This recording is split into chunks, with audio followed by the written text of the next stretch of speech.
Thank you all for making it to Stable Summit. I'm proud to be representing Curve Finance.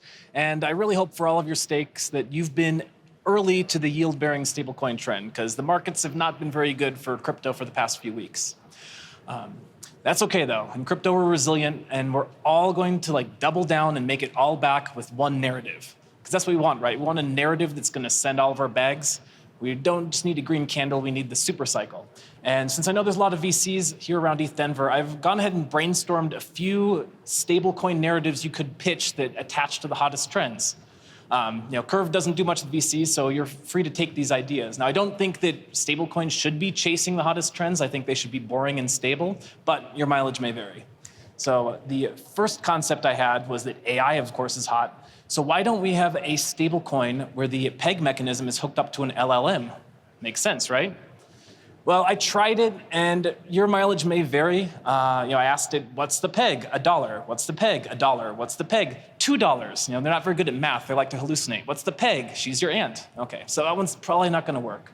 But AI is hot, so you try it.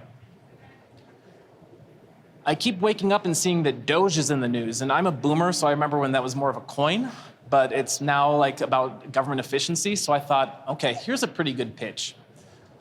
Why don't we have a stablecoin backed by bullet points? Just think, millions of bureaucrats typing out bullet points every week, like the clatter on that keyboard, the kinetic energy alone could probably power a mining rig. So maybe, just maybe, we could actually have a Doge USD. Now, I shopped this to legal. They said pitching bullets flying around DC might get me a visit from Secret Service, so I'm not willing to touch that, but by all means, if you like, go for it. All right, last idea here. This man is Brian Johnson. He's on a mission to become the world's oldest man. Now, if anyone here is familiar with Protocol F of X, they came up with a pretty ingenious stablecoin design where they would cleave volatile assets into a stablecoin in a hyper-leveraged pair. A lot of crypto people into longevity. Mr. Brian Johnson is trying to get his fitness age to be stable and trying to leverage trade his biological age to make 200, 300 years. So what we need is a Brian Johnson USD. Maybe we can keep his fitness age constant like a stable coin and have that backing. I don't know. Again, a lot of VCs here trying to hop narratives, but I'm actually not convinced that we need new narratives. I really think that the yield-bearing stablecoin narrative is actually good enough. I've been following stablecoins for quite a long time, and every single major stablecoin protocol I've been following has pretty much announced plans to or released a yield-bearing stablecoin in the past 6 months to a year.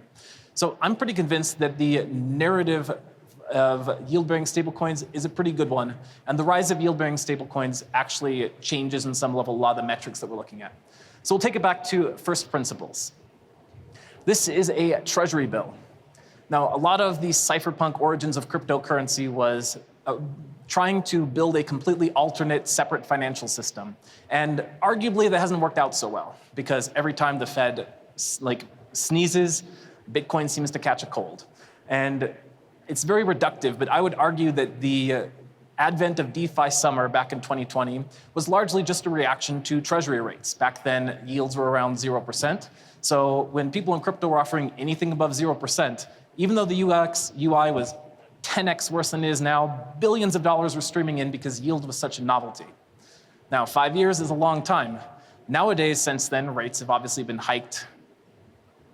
They peaked just a little bit ago, and now yield is not like this crazy idea. If you're not giving yield, no one is going to leave their stablecoin or any token with you. Yield is just the baseline expectation nowadays in 2025.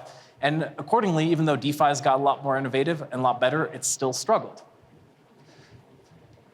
T-bills are pretty interesting. I was talking with my colleague Rex on a Leviathan live stream a few weeks ago, and he was asking, why can't I just go into Starbucks and pay with T-bills? And as funny as it is to imagine whipping out a wad of T-bills and asking them to convert it, it's actually not the worst idea. You could build an app, and you could have the app immediately trade the T-bills at point of purchase. And come to think of it, that's a way better idea than Doge USD. So if you're going to pitch anything to VC, you should probably pitch that one. But that being said, it's kind of makes sense. And it got me thinking, why do we have these complicated mechanisms like auctions for T-bills?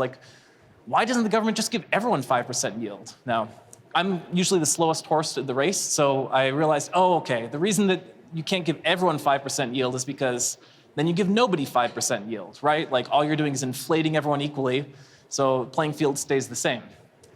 In essence, T-bills, as well as like inflation and taxes, are just tools that the government can use to compel policy.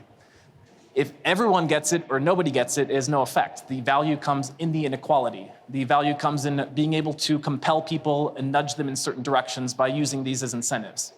And this is where the rise of yield-bearing stablecoins is very amazing to me, because stablecoins are amazing businesses, as many protocols have found out. And as a result, we're seeing that they have amazing profits, amazing revenues, and they can redirect this yield within their protocols however they find it most strategic. Now, of course, this is a curve talk, so there's going to be some math, but don't worry, I'm going to keep it light. Let's talk a bit about some of the metrics that have traditionally been used to evaluate stablecoins and some of the new metrics that have emerged because of the rise of yield-bearing stablecoins. Now, I say that there's going to be math. One of the nice things about stablecoins is oftentimes it makes the math a lot simpler. That's not always the case. In some cases, the stable swap invariant is way more complicated than x times y equals k.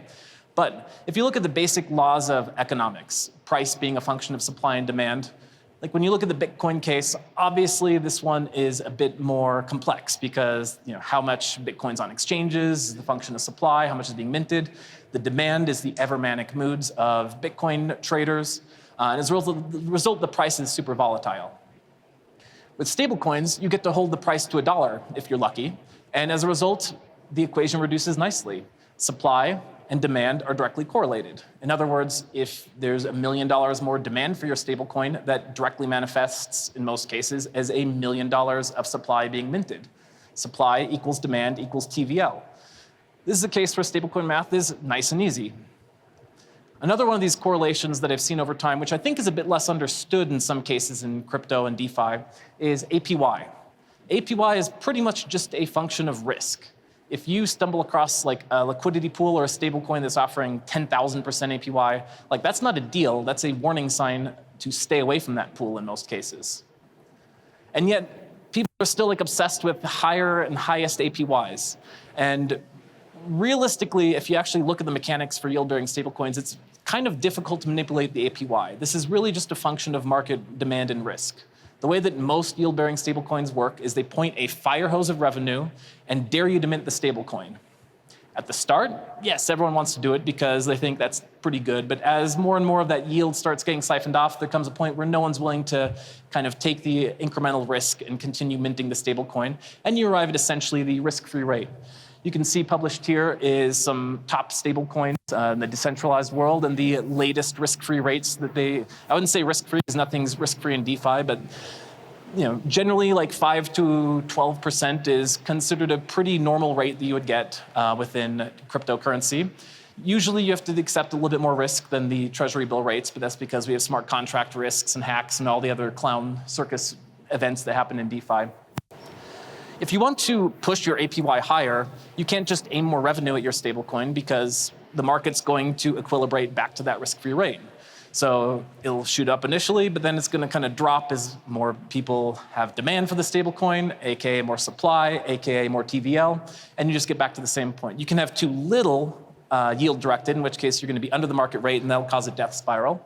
But in most cases, if you really want to push up the APY as a protocol founder, the only thing you can do is hop onto X and announce that your protocol's been hacked, or you're going to rug them and drain all the funds. And you're going to see your APY shoot up to 10,000% as people run to the exits, but it's probably not what you're looking for. You can't really influence APY that directly, except by doing the things good protocol should do. You should be announcing smart contract audits. You should be trying to build a reputation and build trust. And unfortunately, that's going to cause your APY to jump down lower and lower. But I do think if APY is a proxy for risk and TVL and supply and demand are proxies, there is a new metric that the rise of yield-bearing stablecoins introduces, which is just what % of the stablecoin is kind of getting this yield. And we'll go through each of these as examples. And what's interesting about this metric is it's not necessarily possible to use it to compare across stablecoins because they all have different mechanics, they all have different strategies and incentives, but you can use it as a sort of health marker for any protocol over time. So the protocol I'm most familiar with, of course, is Curve, sponsor of this event. At the moment, Curve sees about 25% of Curve USD as savings Curve USD. So if you're not familiar with the mechanics, Curve USD is a very interesting lending-based stablecoin. We keep the peg via changing the borrow rates. So if the coin dips below peg, the borrow rates shoot up. If the coin goes above peg, then the borrow rates shoot down. This has been fantastic at keeping the peg, but it's also been a rough user experience because the borrow rates can fluctuate wildly and it inhibits scaling. We've been working to try and scale Curve USD. Savings Curve USD was a perfect solution. It's not always the case for every protocol, but for the case of Curve, it created a virtuous cycle. The existence of savings Curve USD and siphoning revenue towards the stablecoin meant that if the borrow rates go up, more Curve gets locked as savings Curve USD, the peg restores, the borrow rates come down, and since this has come out, this has been a fantastic tool in Curve's toolkit to be able to convert, to be able to stabilize the borrow rates and help scale Curve USD. How does this compare with other protocols? So Frax is another interesting use case because Frax has a variety of different ways that they can and do earn revenues. So they don't just need to point lending revenues towards their SFrax USD. They've got a lot of tools and they've got a lot of different strategic objectives. So it might not be the case that they necessarily want to direct all the revenue towards it, but they're trying to launch their L2 Frax tool. So maybe they want to give some bonus yields on their L2. Inverse Finance had the savings dollar for a long time. It's also a lending protocol, but instead of a variable interest rate like Curve USD, it is a fixed interest rate. And when they introduced the concept of savings dollar, were they just being like altruistic and generous and saying they wanted to give some revenues back? Like maybe it's possible, but more likely it's because it shores up the protocol's capital efficiency and also creates a virtuous cycle. And it's been a fantastic tool in the S dollar and / inverse finance universe. So these are some of the lending-based protocols. What's the sort of high end? Like you've seen they've all kind of fluctuated from about 10 to 25%. Real quick, let's talk about DAI as a really good example of seeing this in action because DAI is being phased out towards SUSDS. So you're seeing that within the DAI ecosystem, there is 15% of people still in SDAI, but most of the DAI on the ecosystem is kind of like locked up in zombie liquidity because the incentives and everything they're trying to do is to push people towards SUSDS. So all the stakers have already left for this. They're already up to about 32% of the USDS supply at 32%. But even this is not the largest. The largest is Athena, which Athena's at 55%. And if you look at the history of Athena and bringing the carry trade online, on-chain, they had an incredible amount of interest because there was a very brief window when everyone was bullish and everyone was actually trying to do the staked USDE, which was at the time delivering very high double-digit yields, and it was looking pretty good. Because that's their use case, you can see that they're in the high end. We don't know if this is going to come down or not, but potentially I'd imagine more applications for USDE come out and we start to see that diminish. Just a quick shout out though, because the undisputed champion in this is Tether. Tether gives away no yield. They literally have no SUSDT, and why would they? There's 150 billion Tether out there. To put it in perspective, this is how Tether's market cap stacks up against everyone else. So all of us who are eventually going to grow the size and compete with Tether, we got a problem because if they're not giving away any of their yield, if they're keeping it all for themselves, making them one of the most profitable companies on the planet, that means they're going to have an incredible war chest that you're all going to have to fight against. So maybe you should just go back and try the Doge USD. A quick shout out, Curve is sponsoring us. We want to talk to everyone about everything, but in particular, if you know L2s that are interested in Curve Lite, we have this, there's a free toolkit that you can use to deploy it yourself. It's pretty easy. You don't have to be a developer. You can do it.